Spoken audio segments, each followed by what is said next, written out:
Light जलवा दो, बल्कि पंखा बंद करा दो।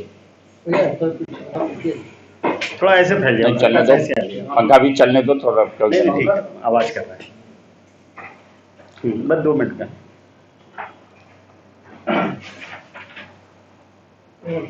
सर आज की प्रेस कॉन्फ्रेंस का क्या उद्देश्य है?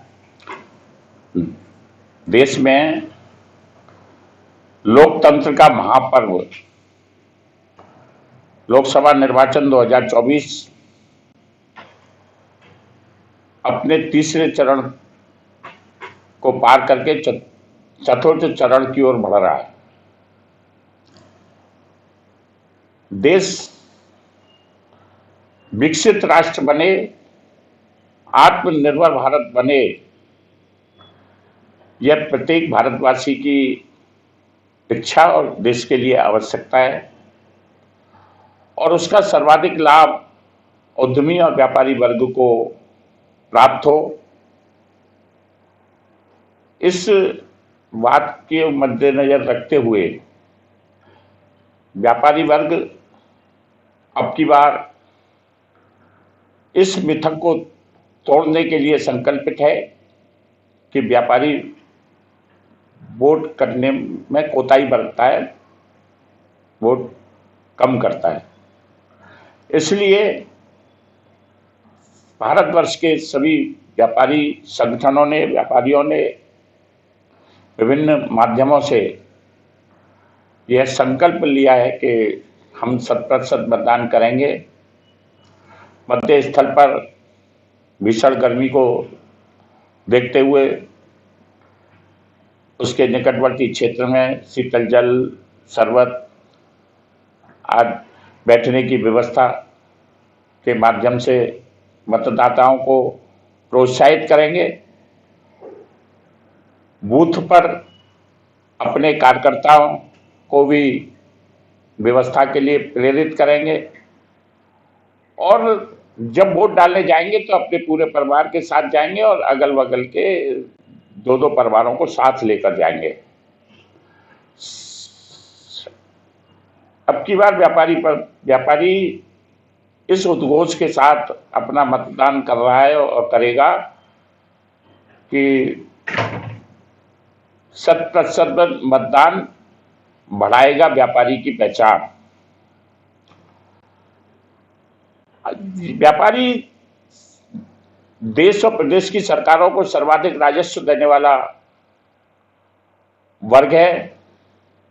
अपने उद्योग और व्यापार के माध्यम से वह लोगों को रोजगार भी मुहैया कराता है, और विकास और प्रगति में सहभागी रखते हुए सभी समस्याओं से जूझने का काम करने के साथ समाज की जरूरतमंद की सेवा करने का काम भी करता है।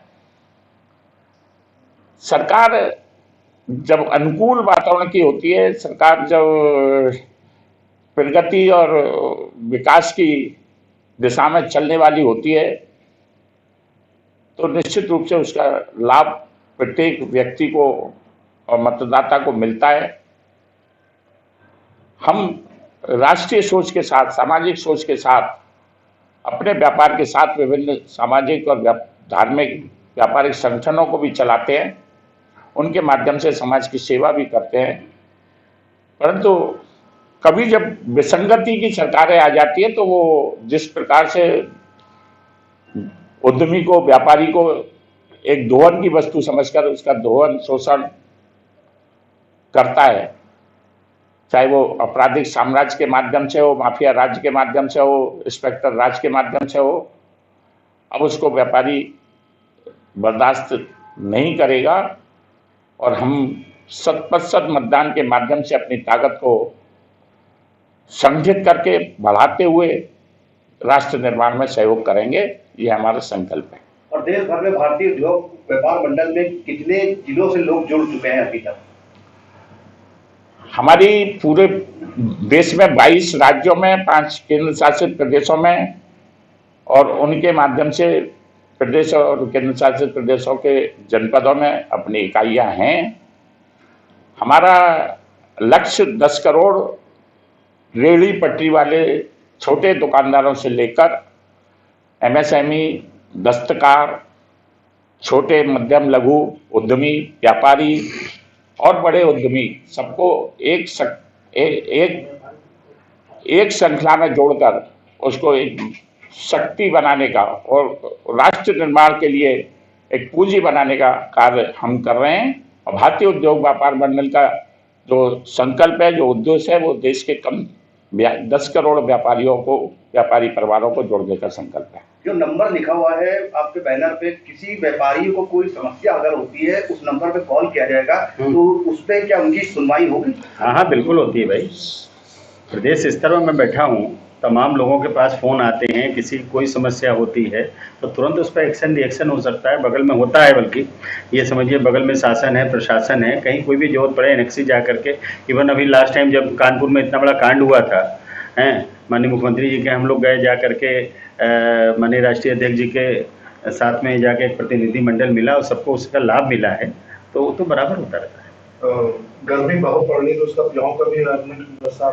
देखिए, ये सब व्यवस्था व्यापारी एक जनसेवा के माध्यम के लिए करता है, लेकिन व्यापारी का ऐसा कोई काम नहीं है। व्यापारी काम है व्यापार करना, जनसेवा के माध्यम से करता रहता है। व्यापारियों को लोकसभा कितने प्रत्याशियों को दिया गया टिकट? व्यापारी का दायरा बहुत बड़ा है। वर्ण व्यवस्था में 4 वर्णों में सारे वर्गों को बांटा गया। तो जो कृषि करता है वो भी व्यापारी है, जो उद्योग चलाता है वो